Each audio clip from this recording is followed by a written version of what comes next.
सभी को नमस्कार। कैरियर फर्स्ट चैनल पर आप सबका स्वागत है। डिक्टेशन लिखने के लिए तैयार रहें। Ready start. रूसी राष्ट्रपति पुतिन की भारत यात्रा के संभावित नतीजों का आकलन करना भले ही कठिन हो, लेकिन इसमें कोई संदेह नहीं कि उनकी इस यात्रा पर सारी दुनिया की निगाह होगी। सबसे अधिक निगाह अमेरिका और यूरोपीय देशों की होगी। निस्संदेह रूसी राष्ट्रपति की भारत यात्रा पर चीन भी नज़र रखेगा, क्योंकि यूक्रेन युद्ध के चलते रूस की उस पर निर्भरता बढ़ गई है। रूसी राष्ट्रपति एक ऐसे समय भारत आ रहे हैं जब अमेरिका यूक्रेन युद्ध खत्म कराने के लिए हाथ पैर मार रहा है। इसके लिए वह रूस के साथ साथ भारत पर भी दबाव बना रहा है। अमेरिकी राष्ट्रपति ने भारतीय आयात पर 25% अतिरिक्त टैरिफ इसीलिए थोप रखा है कि भारत रूस से तेल खरीद रहा है। जैसे अमेरिका की यह चाहत है कि भारत रूस से तेल खरीद बंद कर दे, वैसे ही यूरोपीय देश भी यह चाहते हैं कि भारत रूस से दूरी बना कर रखे। कुछ यूरोपीय देशों ने तो भारत को रूस की निकटता से आगाह भी किया है।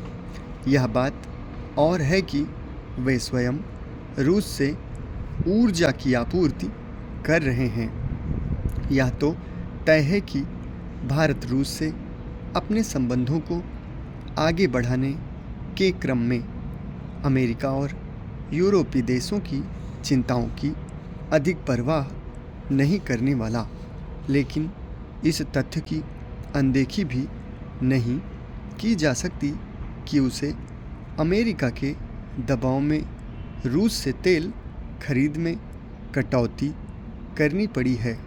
स्पष्ट है कि रूस और भारत दोनों के ही सामने यह चुनौती है कि तेल खरीद के मामले में अमेरिका के अनुचित दबाव का प्रतिकार कैसे किया जाए।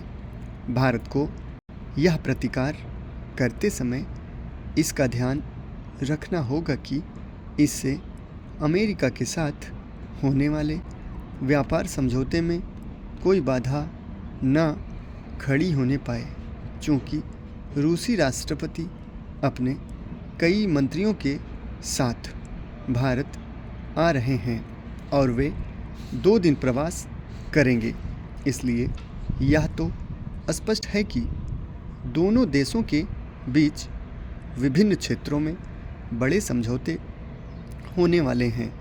ये समझौते दोनों देशों को और निकट लाने का काम करेंगे, लेकिन भारत को एक और जहां यह ध्यान रखना होगा कि वह अपनी रक्षा ज़रूरतों पर एक सीमा से अधिक रूस पर निर्भर न होने पाए, वहीं दूसरी ओर उसके साथ अपने व्यापार घाटे में कमी लाने के उपाय भी करने होंगे।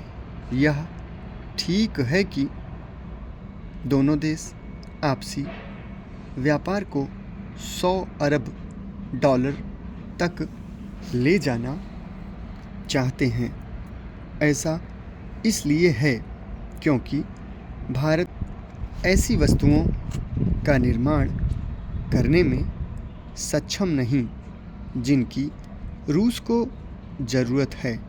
वास्तव में यह एक भारत की बड़ी कमजोरी है कि उसके पास ऐसे उत्पाद नहीं जिनके बगैर दूसरे देशों का काम ना चल सके।